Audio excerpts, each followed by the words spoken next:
Hey guys.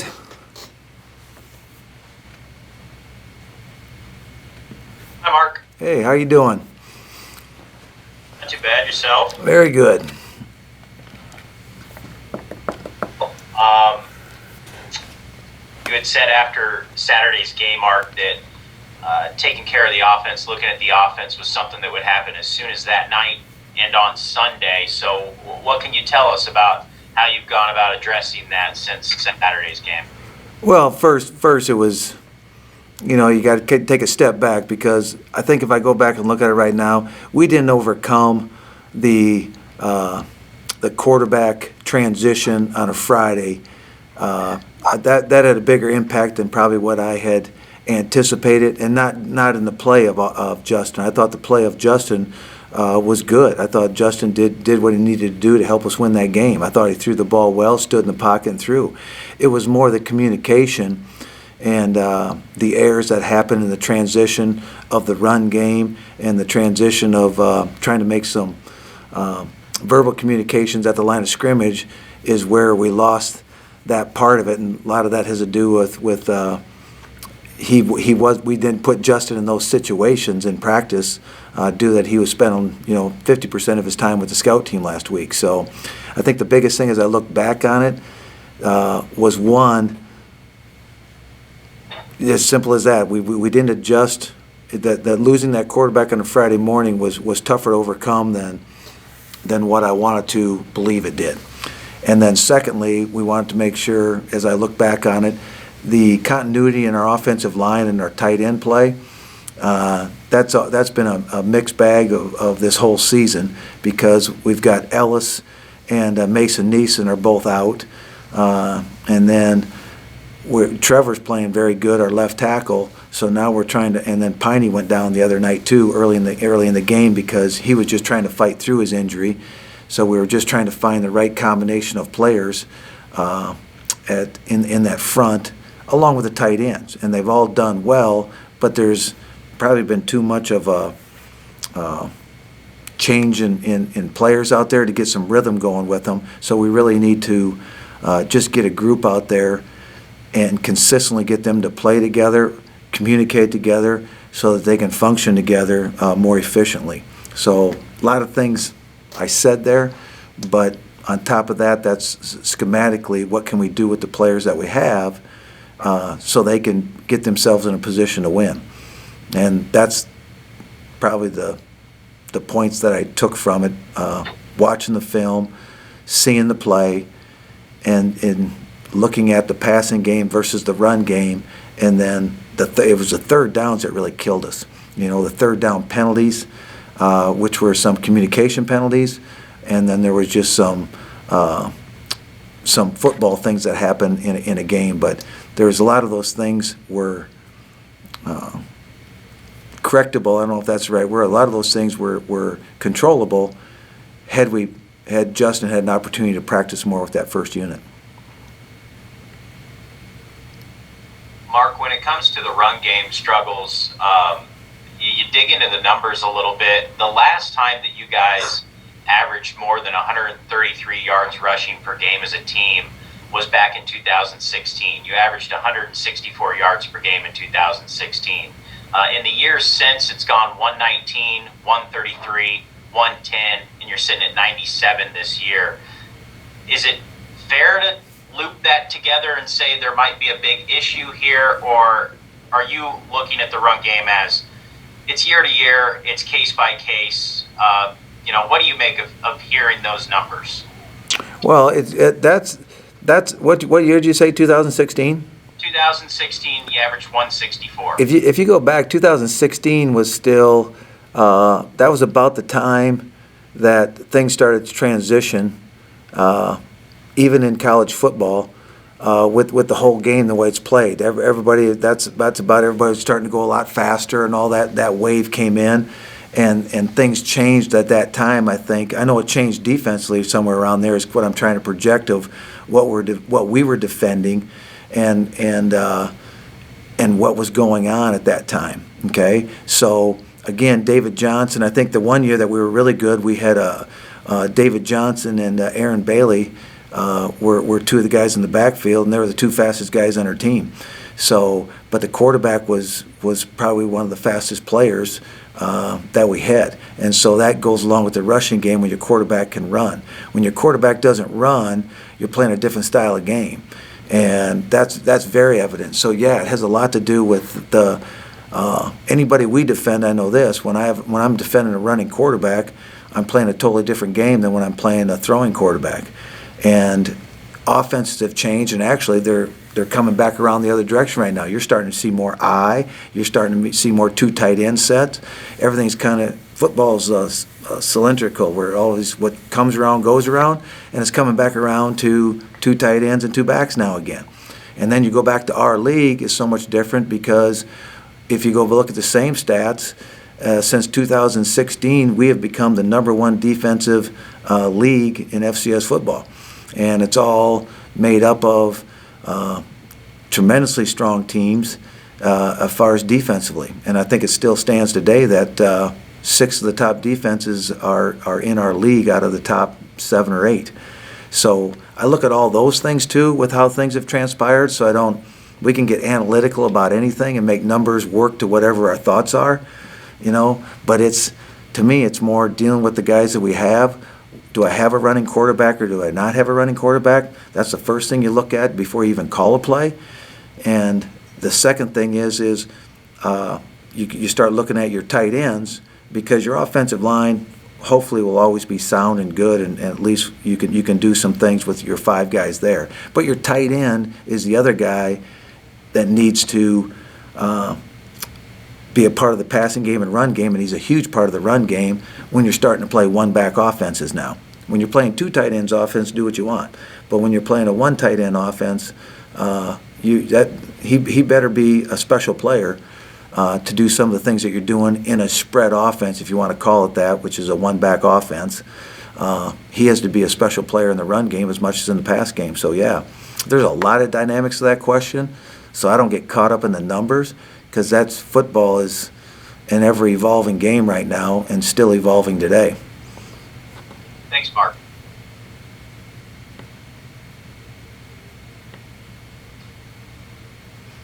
You got anything, Nelly? Nelly, you got an analytical question, man? Come on. Do I? Cole did his homework, man. What would you do? I got one for you, Coach. I saw Alex Allen took a hard hit early in the game. I don't recall seeing him in the game after that. What's his status?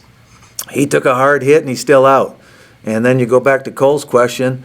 You know me, man. I'm not going to make excuse about anything. Next guy in's got to step up and play. And I told you I'd play this whole thing with freshmen if I had to, and I will. And that's just who we are. And I don't think it's right to start something and not attack it with everybody you have. And so you go back, you put in a new quarterback on Friday morning. And then you lose your tight end, who I just got done telling him about the tight end run game. Yeah. So there goes one of the 2 tight ends. What do you got left? So there's your game plan that you worked on from Monday through Thursday.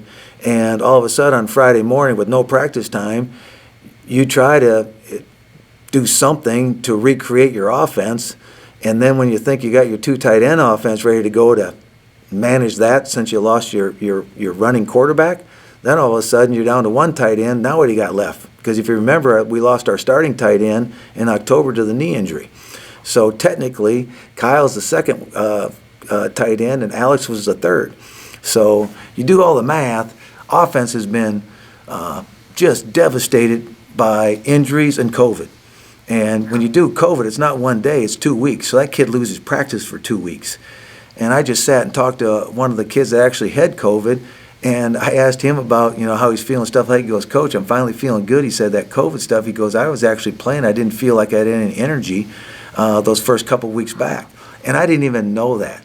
And that was the first I heard it from him, and he's a starter on our offense. So there's factors out there, but, we're not here to tell anybody.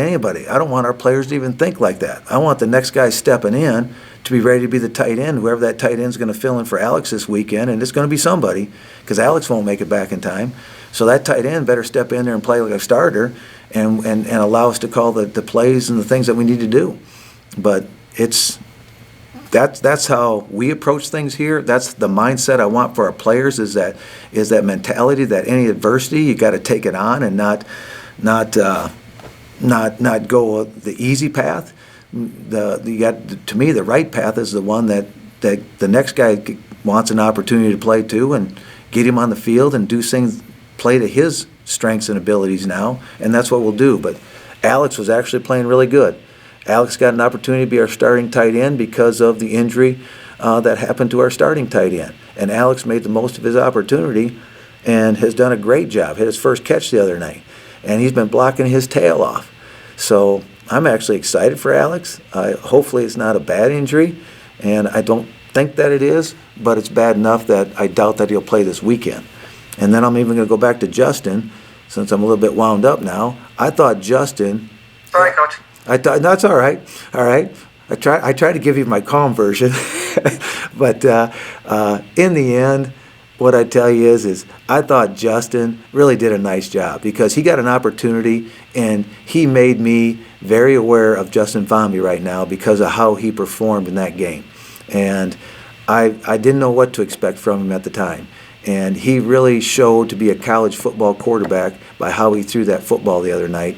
And to go out there with a 24-hour notice that you're the starter and throw the ball 30 times, 62% completion ratio and the yards that he got, man, good for him. And he showed up. So when you get an opportunity here, that's how you make a name for yourself, or you get the next opportunity. Justin will get another opportunity, and Alex Allen has made the most of his opportunity, and he'll get more opportunities. So that's how you make it here. And I'll go watch that pro day today. That's how Spencer Brown got on the field, and that's how Ellerson got on the field. When they got an opportunity, they made the plays, and then they developed into guys right now that are in top 5 round getting picked. And it's hard to watch those guys. I had Ellerson here. We had Spencer here. We had 4 or 5 guys that were on this team that were all here for Saturday's game, but did not play because they're exceptional players and have a future still playing the game. But we're going to get to Alex ready to play, and we're going to get Justin ready to play, and hopefully they'll have one day that they'll be in that same group of people. Coach, just a couple follow-ups on that. Were we talking the starting? Was that Tristan Bohr, or are we talking Jaden or Maverick? It was Jaden. It was Jaden Scott. Jaden Scott was a heck of a. He was having a great. He was the starting tight end after we lost. Of course, Tristan Bohr had the knee injury and ended his career. He was a senior, but it was Jaden Scott was number 1. Kyle was number 2. They were going to be our 2 starting tight ends. Jaden hurt his knee back in October. He's really the only kid that we lost. And I don't know if it was October or maybe it was January, but we lost him. And fortunately, we'll get him back because it's a 3-month surgery deal. The other thing in the makeup of this is, you say Jaden Scott. The other night you got to see Wolf and Weston. Well, that's the first time those two have been on the field because they're both coming off injuries, so they're not full-time players yet because of the injuries they're coming off of. But after the other night, they're getting really close to being back out there where they can be out there for 60 snaps and not just 10 snaps and 12 snaps, because I'm also trying to make sure I'm aware of putting them in position so they can be long-term players and not just 1-week players for us, because they're coming off some pretty serious injuries that I think you have to implement them wisely as they get stronger, because it's been too short a time period. I mean, Wolf's coming off that shoulder surgery, and only because he's tough is he's back right now. And I'm trying to be smart as much as want him to be on the football field for us because of what we ask him to do. Is he really ready to do it physically? Because we don't want to lose him for another 3 months right now. Mark, and I might have. Oops, sorry, Cole. Mark, it would seem that you guys are on the outside looking in regards to the playoffs. And one thing that's certainly been, that I imagine for team morale and everything, that's difficult to navigate, but especially during COVID, because you hear people talk about how, well, if the team isn't going to be able to advance to a postseason, whatever sport it's in, there's kind of a built-in worry that maybe the players don't stay inside their bubbles they're not as adherent to their bubble. Maybe they do decide they want to go to a social gathering because well, it doesn't look like we're going to make the playoffs. Whatever team, whatever sport it might be. Do you feel like that's a part of the challenge right now as the head coach, that, guys, we've got to stay in this together for everybody, no matter what the circumstances are for a postseason? I think that's primarily great example what you said, but that's primarily been the challenge since the beginning of this, because you've got some guys that once you determine you're too deep, and once you started practicing the way we have to practice, we got to practice with two teams to get some things done. So some guys were kind of eliminated. I don't want to say eliminated, but some guys, the percentage of playing this year was kind of determined, a month ago. And so those guys had to stay within our bubble, if you will, to keep everybody safe. But I don't see that from our football team. I mean, I know Illinois State has chose to not play, and I think, well, what I've learned is this. What I think really doesn't matter. What I've learned is that, man, COVID is, every phone call I get could change the course of the day and the course of the week. And I've received them sitting on a bus, losing two starting offensive linemen on a Wednesday afternoon. I've received it at 7 a.m. on a Friday morning, and I've received it the other effects of COVID that maybe aren't COVID but are related to COVID. I've gotten those phone calls daily.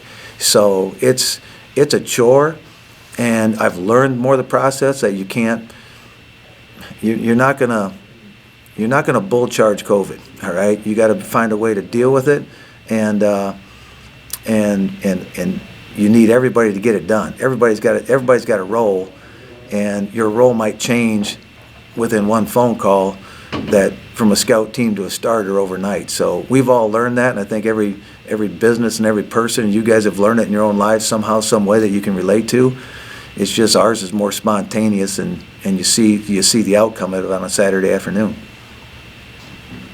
Coach, going back, I might have missed this early. Is Will out this week? Will is out this week. Okay. How valuable will that then, now that you're going to have, it's not Friday morning, how valuable this week will be for Justin actually to get, he's got the game now, and now he's going to have a full week of practice to be ready for Western Illinois? Well, I think it's great for him, because the plan can be turned towards him and Nate, and not, we all saw what Justin is, and we all know what, Will is. It's two totally different quarterbacks. And so now we have to, now we can play and make a plan for Justin until he gets the next phone call. So, we'll get Nate ready too. I know that. Heck, we'll get Cal Loescher ready to play too. This is nuts, but there's no sense in getting upset about it. There's no sense of trying to control something you can't control. It's how to adapt to it. And that's what I'm trying to make sure our team understands, and probably more so our coaches understand, because they're the ones the coaches get worked up about losing their plan or losing a scheme or losing something and start going that direction. It's like, it's like a penalty. Don't waste your energy on something you don't control. You know what? We can holler about a penalty all we want, but nobody's going to change it. So take that same energy and displace it somewhere else, and use it that way. So that's part of the things that go on behind the scenes, whether it's in the coaching staff locker room or in the player locker room. It's managing all that, and when you got good people, it's manageable, and we've got good people here. And, sorry, I got a lot of backup questions here, but what Nate missed some time too with in COVID protocol too, didn't he? Did he miss some valuable practice time, or am I wrong there? No, Nate's probably been in quarantine longer than anybody else on our football team, and because of contact tracing. I bet that guy, I should go back and look, I bet you he's been gone for 6 weeks in contact tracing since this all started way back in June. And it's been more so contact tracing stuff, and just bad luck for him of getting the phone call. I think he even got one when we first started school. So I'd have to go back and look at all that, but I do know Nate's been missing quite a bit due to contact tracing. And when you're out for 2 weeks, honestly, he was out for 2 weeks probably 4 weeks ago, and at the time he left, he might have been the second team quarterback. But Justin taking all those reps for 2 weeks and not sharing reps really helped Justin grow. And then Nate just got back a couple weeks ago, and this is where we're at today. So, yeah, this is a whole domino thing. Every day is a puzzle. Coach, where do you put the value of game snaps and reps as opposed to film you look at on practice? I'm thinking Famby, but I'm thinking everybody that's getting in this spring. You know, you got 4 more games. There's value to those game snaps. Where do you put that value, I guess? Well, this is the first year I ever did it this way because, all right, so we lost Mahaffey 2 weeks before the season started. So to make up that ground of to get Will even more comfortable, Will was probably taking 60 to 75% of the snaps to get the rhythm with Will, and it was invest in him, you know, in that short amount of time to work that. Our practices haven't been near as long because of moving all over the place to practice at different places. So we're probably, with the practice time, there's less reps at practice now just because of this time of season and a lot of other things that are out of our control. But due to those reps, we felt that Will needed to get more of them, so he was taking anywhere from 60 to 75%, and the other 2 guys were splitting what was left. So that's why he kind of had the transition. We wanted to keep those guys up to speed, but really felt comfortable that Will was our number 1 guy, and that invest all the time into him to get him up to speed because he's young too. So there's a lot of things going on in the background, and then when we lost him, that was the one that that's why I'm so pleased with Justin. What he did with the time that he's had was really good, really good. And I apologize if you hit this already, but previewing the Western Illinois game, some things you think that you might be able to take advantage of, or will be keys that you'll want to see out of your guys on Saturday? Shoot, man, let me get through today first, man. I wish that used to be the simplest question of the day, you know, when you come in here on Monday. Right now, it's like I'll deal with that one on Thursday. So, but no, we've